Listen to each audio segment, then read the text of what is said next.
దేవరా నుంచి వచ్చిన Baira glimpse intense గా పవర్ఫుల్ గా ఉంది.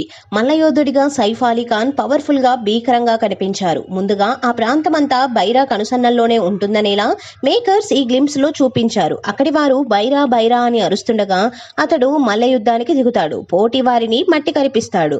అతడికి ఓ సైన్యమే ఉంటుందని ఈ గ్లిమ్స్ లో అర్థమవుతోంది. మొత్తంగా దేవరాలో సైఫ్ అలీ ఖాన్ బలమైన విలన్ గా ఉంటాడనేది అర్థమవుతోంది. దీంతో ఎన్టీఆర్ ఫ్యాన్స్ కూడా ఖుషి అవుతున్నారు. విలన్ ఎంత పటిష్టంగా ఉంటే హీరో అంత ఎలివేట్ అవుతాడని సంతోషం వ్యక్తం చేస్తున్నారు.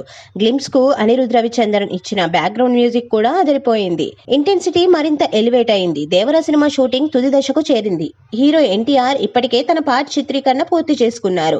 ఈ విషయాన్ని ఆయనే ఇటీవల వెల్లడించారు. మిగిలిన కాస్త షూటింగ్ ను త్వరగా ఫినిష్ చేయాలని డైరెక్టర్ కొరటాల శివ భావిస్తున్నారు. సెప్టెంబర్ 27వ తేదీన దేవరా మూవీ రిలీజ్ కానుంది. మరో వారంలోనే షూటింగ్ కంప్లీట్ అయ్యే అవకాశాలు కూడా ఉన్నాయి. గ్లోబల్ సెన్సేషనల్ త్రిబుల్ ఆర్ తర్వాత ఎన్టీఆర్ చేస్తున్న చిత్రం కావడంతో పాన్ ఇండియా రేంజ్ లో దేవరాకు ఫుల్ క్రేజ్ ఉంది. బాలీవుడ్ యంగ్ హీరోయిన్ జాన్వీ కపూర్ కూడా ఈ మూవీతోనే తెలుగులో అడుగు పెడుతున్నారు. సైఫ్ అలీ ఖాన్ తో పాటు బాలీవుడ్ మరో స్టార్ బాబీ డియోల్ కూడా ఈ చిత్రంలో విలన్ గా చేస్తున్నారు. ప్రకాష్ రాజ్, శృతి మరాఠే, శ్రీకాంత్, షైన్ టామ్ చాకో, నరైన్, కలైరాసన్, మురళీ శర్మ ఈ చిత్రంలో కీలక పాత్రలు పోషిస్తున్నారు.